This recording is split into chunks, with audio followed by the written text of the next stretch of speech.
Doctor Yunus কোনো কারণে যদি আমাকে আপনাকে তার বাড়িতে নিমন্ত্রণ করে, আমাকে আপনাকে যাওয়ার কথা বলল, আমি একেবারে গরিব হতদরিদ্র, আমাকে তার বাড়িতে যাওয়ার জন্য নিমন্ত্রণ করলো যে আমার বাড়িতে আপনি আসেন, আমি একেবারে গরিব মানুষ, আমার কাছে টাকা পয়সা নাই, নতুন কিছু পোশাক নাই, কিন্তু তারপরেও সরকার প্রধান উপদেষ্টা যিনি তিনি আমাকে নিমন্ত্রণ করেছে তার বাড়িতে যাওয়ার জন্য। যদিও আমার টাকা পয়সা নাই, যদিও আমার কাছে উত্তম কোনো পোশাক নাই, আমার বাড়ির মধ্যে যেই পোশাকটা আছে ওই পোশাকটাকে সুন্দর করে একেবারে সাবান দিয়ে পরিষ্কার করে লন্ডি করে ওই জামা পরে কিন্তু আমি তার কাছে দাঁড়াবো। কারণ কি, বাংলাদেশের একজন প্রধান উপদেষ্টা যিনি, তার সামনে আমি দাঁড়াচ্ছি, তার সামনে দাঁড়াবো যেন তেন জামা পরিধান করে তার সামনে দাঁড়ানো যায় নাকি?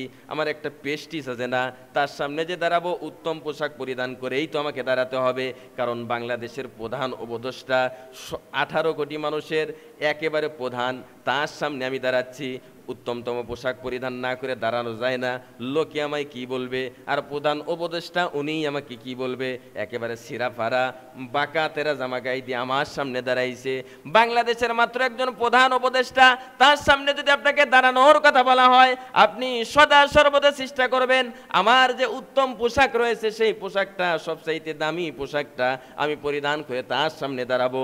কিন্তু এই শুধু বাংলাদেশ নয়, সারা পৃথিবী যত উপদেষ্টা আছে, সারা পৃথিবীর মধ্যে যতগুলো দেশ আছে, সমস্ত দেশের যেই প্রধানমন্ত্রী আছে, শুধু দেশ নয় আসমান জমিন যত কিছু আছে সব কিছুর একমাত্র মালিক যিনি আমার আল্লাহ, ওই আল্লাহর সামনে আমি আপনি মসজিদের মধ্যে দাঁড়াবো। দুনিয়ার কোনো মানুষ নয়, দুনিয়ার কোনো মন্ত্রী নয়, এমপি নয়, সরকার নয়, স্বয়ং আমার আল্লাহ তাআলা যিনি আমাকে বাঁচিয়ে রেখেছেন, যিনি আমাকে সৃষ্টি করেছেন, যিনি আমার নিঃশ্বাস ফেলতে সাহায্য করেন, যিনি আমাকে অক্সিজেন দিয়েছেন, যিনি আমাকে খাওয়াচ্ছেন, যিনি আমাকে পড়াচ্ছেন, যার ইশারায় আমি বেঁচে আছি, যার ইশারাতেই আমাকে মৃত্যুবরণ করতে হবে, যিনি আমাকে চাইলে জান্নাত দিতে পারে আবার জাহান্নাম দিতে পারে, যার অর্ডারে পূর্ব দিক থেকে সূর্য ওঠে পশ্চিমে ডুবে যায়, যার অর্ডারে এই পৃথিবীটা সুন্দর করে সাজানো, ওই মালিকের সামনে আমি আপনি দাঁড়াবো। আমার আপনার মেন্টালিটি যদি এমন হতো, বাংলাদেশের যেই প্রধান উপদেষ্টা ডক্টর ইউনূসের সামনে যেতে হলে আমাকে যদি পুরাতন পোশাক থাকার পরেও সেটা লন্ডি করে তার সামনে দাঁড়াতে হয়, না হলে আমার পেস্টিজের ব্যাপার, আমি আমার আল্লাহর সামনে দাঁড়াবো মসজিদের মধ্যে।